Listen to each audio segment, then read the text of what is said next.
रायगड, महाराष्ट्रासह देश विदेशातील ताज्या बातम्या पाहण्यासाठी मॅक्स इंडिया लाईव्ह चॅनलला सबस्क्राईब करा आणि बेल आयकॉन दाबायला विसरू नका.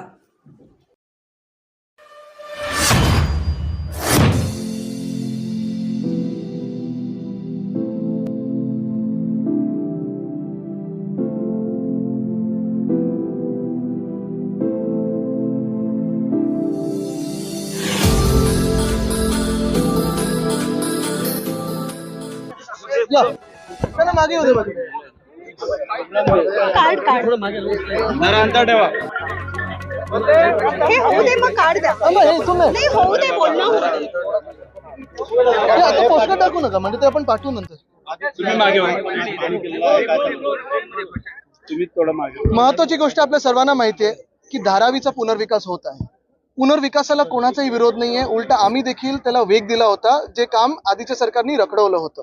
आपल्याला आठवत असेल, वर्षाताई तिथूनच आमदार आणि मंत्री, मी देखील मंत्री, पालकमंत्री, आम्ही सगळे एकत्र काम करत होतो आणि महाविकास आघाडीचं सरकार ह्याच्यावरच विचार करत होतं की धारावीचा विकास हा त्या धारावीकरांसाठीच कसा होईल. कारण धारावीचा विकास होत असताना काही इतरांचा विकास झाला तर ठीक आहे, पण आता भाजपच्या सरकारमध्ये काही ठराविक लोकांचाच विकास होतो आणि धारावीकरांना खरोखर पुनर्विकास होणार आहे का, हा विचार करणं गरजेचं आहे. साधारणपणे 1 ते 1.5 लाख फॅमिलीज तिथून कदाचित अपात्र होण्याचा प्रयत्न चालू आहे.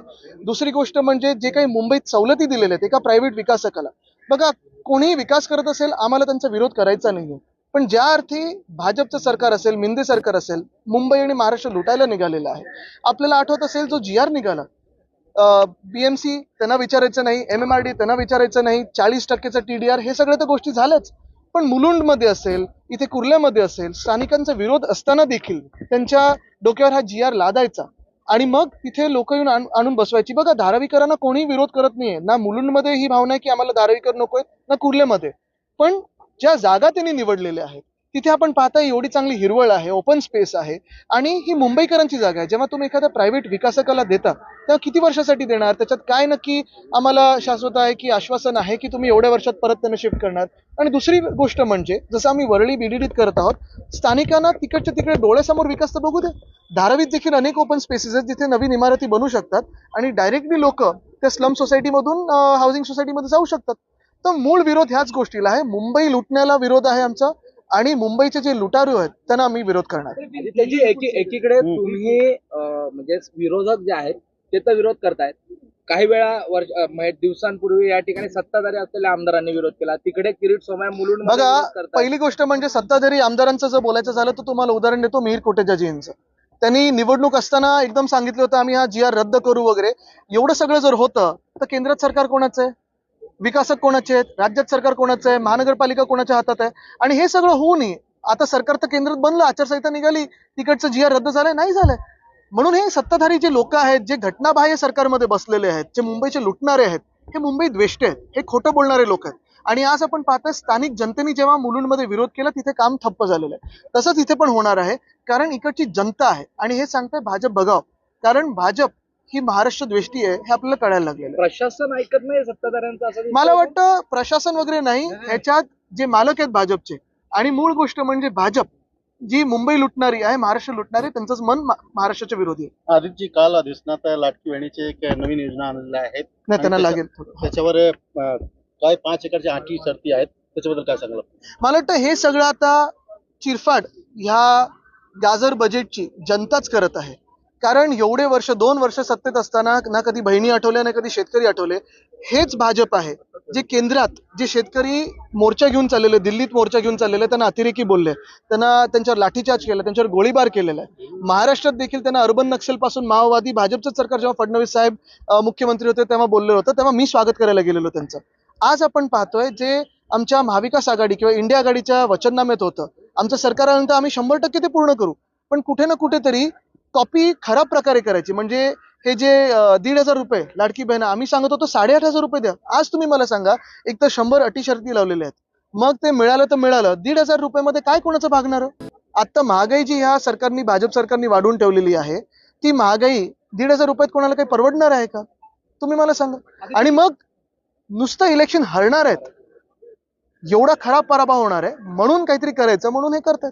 रवींद्र वायकरांचे मेवणे पुंडीकर त्यांची दोन आयडेंटिटी म्हणजे दोन पोलिंग कार्ड त्या ठिकाणी सापडलेले आहेत असा एक उमेदवार आहे त्यांनी दावा केलेला आहे की त्याच्यावर दोन पोलिंग ते लवकरच बाद होतील तेव्हा सगळं काही लोकांसमोर येईल.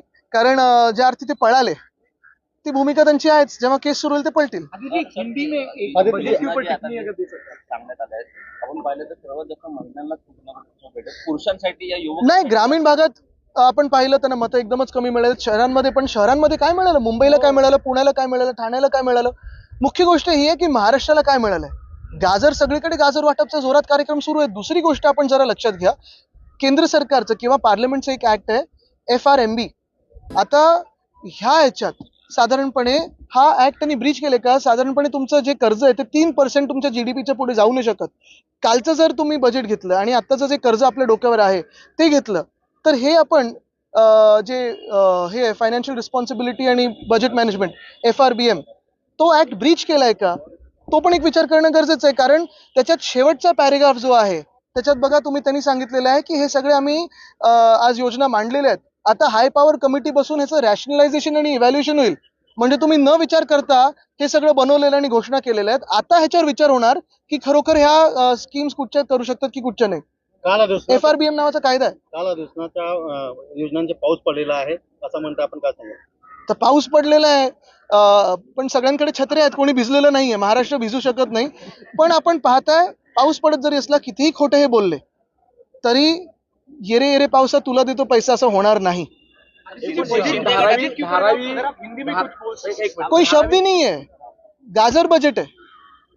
बोलने जैसे कुछ है ही नहीं, सबको लुभाने के लिए है. भाजपा की हार होने वाली है, इसलिए जो पैसा है भी नहीं उसे भी पता है. एकूणच धारावीचा त्या ठिकाणी देखील या अगोदर विरोध झाला. आता या पुनर्वसनाच्या जागांसंदर्भात तुम्ही आता नाही, एक मिनिट, विरोध कशाला होता हे तुम्ही समजून घ्या. बघा, आमची सगळ्यांची भूमिका हीच आहे, ताईंची देखील भूमिका आणि ताईंची देखील एफर्ट्स तिथे की पुनर्विकास झाला पाहिजे. प्रत्येक स्लम सोसायटीमध्ये आमचं म्हणणं आहे की पुनर्विकास झाला पाहिजे, घरं हक्काची आणि चांगली मिळालीच पाहिजे. पण हे होत असताना जे विकास करत आहेत त्यांना तुम्ही किती सवलती देताय, त्या सवलती मुंबईला खाऊन टाकतील का, ह्याला आम्हाला विरोध करायचा आहे. इतक्या जमिनी घेतल्याचा देखील तुम्ही इतक्या जमिनी का असा प्रश्न आता नक्कीच. आणि आपल्याला आठवत असेल पियुष गोयल साहेबांना तर सगळ्या झोपडपट्टीवासियांना मिठा घरांमध्ये पाठवायचं, हे त्यांचं स्वप्न आहे. आदित्य, राजनगर पिता पुत्र आमदार उद्धव ठाकरेंना भेटण्याकरता आले होते. चर्चा आहे सध्या तरी, पण त्यांनी ते नाकारला. माझ्या तरी कानावर अशा चर्चा आलेल्या नाहीयेत, पण अनेक लोक संपर्क साधू इच्छितात. पण आम्ही आधीच सांगितलेलं की गद्दारांना आमच्या पक्षात जागा नाही. आदित्य, चुनावट्टी इथे एक बोगदा आहे, त्याचं पण गळती सुरू आहे मोठ्या प्रमाणात. 2 दिवसात पाऊस पडलेला आहे. गलती कुठे कुठे सुरू आहे आपण जरा लक्षात घ्या ना. म्हणजे हे गलती सरकार, डबल गलती सरकार झालेलं आहे. काल दिल्लीत ते छत पडलं, जबलपूरमध्ये छत फाटलेलं आहे. सगळं सोडा, म्हणजे जे आम्हाला वाटलं होतं की भगवान श्री रामाचं, रामलल्लाचं जे मंदिर आहे ते तरी इथे नीट बनवतील आणि त्याच्यातून काही उलटसुलट करणार नाही, तिथे देखील भाजपने घोळ केलेला आहे. तिथे पण गलती सुरू झालेली आहे. अयोध्येचे रस्ते आज तुंबलेले आहेत. आणि ह्या सगळ्या गोष्टी होत असताना आपण पाहताय की एक प्रकारचं देशभरात विद्यार्थ्यांना देखील, काल राहुलजींनी जो विषय घेतला, राहुल गांधीजींनी विषय घेतला, स्टुडंट्सवर बोलू दिलंच नाही. ठीक आहे, अटल रोड आणि कोस्टल सेतूवर आता कोस्टल रोडचं पूर्ण कधी होणार सांगा. आमचं जर सरकार असतं तर MTHL ज्याला अटल सेतू यांनी नाव दिलेलं आहे, ऑक्टोबर 2023 पूर्ण झालं असतं आणि तेही खड्डेविना. वरळी शिवडी कनेक्टर काल सांगितलं 57%, आमचं सरकार असताना 50% होतं. म्हणजे 2 वर्षात 60% काम झालंय, 7च.